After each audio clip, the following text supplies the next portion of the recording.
ঢাকা শহরের কোলাহল ছেড়ে যদি একটু সবুজ প্রকৃতি উপভোগ করতে চান তাহলে চলে আসুন ময়মনসিংহ রোডের রাজেন্দ্রপুর এলাকায়।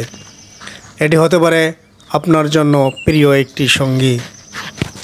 এই রাস্তাটি শুধুমাত্র একটি সংযোগ পথ নয়, এটি যেন এক টুকরো সবুজের গল্প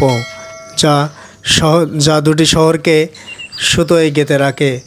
উড়ন্ত ক্যামেরায় চোখ রাখলেই দেখা মেলে দীর্ঘ সোজা রাস্তা এবং দুই পাশে সবুজে ঘেরা সবুজ বন, খোলা আকাশ আর মাঝে মাঝে গ্রামের নিঃশব্দ জীবন চলাচল। প্রতিটি গ্রামের বাড়ি, রাস্তাঘাট, ব্রিজ এবং আশেপাশের সবুজ বন যেন জানিয়ে দেয় বাংলাদেশের উন্নতি মানেই শুধু ইট পাথরের শহর নয়, এ ধরনের সবুজ প্রকৃতির মাঝেও অনেক উন্নতি রয়েছে।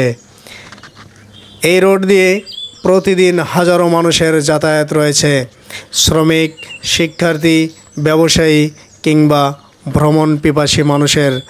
এবং ময়মনসিংহ এলাকার মানুষের কাছে এটি শুধু রাস্তাই নয়, বরং দৈনন্দিন জীবনের একটি চলমান অধ্যায়। তাই আপনারা যদি সবুজ প্রকৃতি উপভোগ করতে চান, ঢাকার ইট পাথরের কোলাহল ছেড়ে একটু দূরে আসলেই পেয়ে যাবেন সবুজে ঘেরা সবুজ রাস্তার দুই পাশে সবুজ গাছপালা, কত সুন্দর মনোরম পরিবেশ। আপনাদের সবাইকে এই রাস্তাটি ঘুরে দেখে উপভোগ করার আহ্বান জানিয়ে আজকের ভিডিওটি এখানে শেষ করছি। ভিডিওটি যদি ভালো লেগে থাকে অবশ্যই লাইক করে দিবেন এবং চ্যানেলে নতুন আসলে চ্যানেলটি সাবস্ক্রাইব করে সাথে থাকবেন। ধন্যবাদ সবাইকে।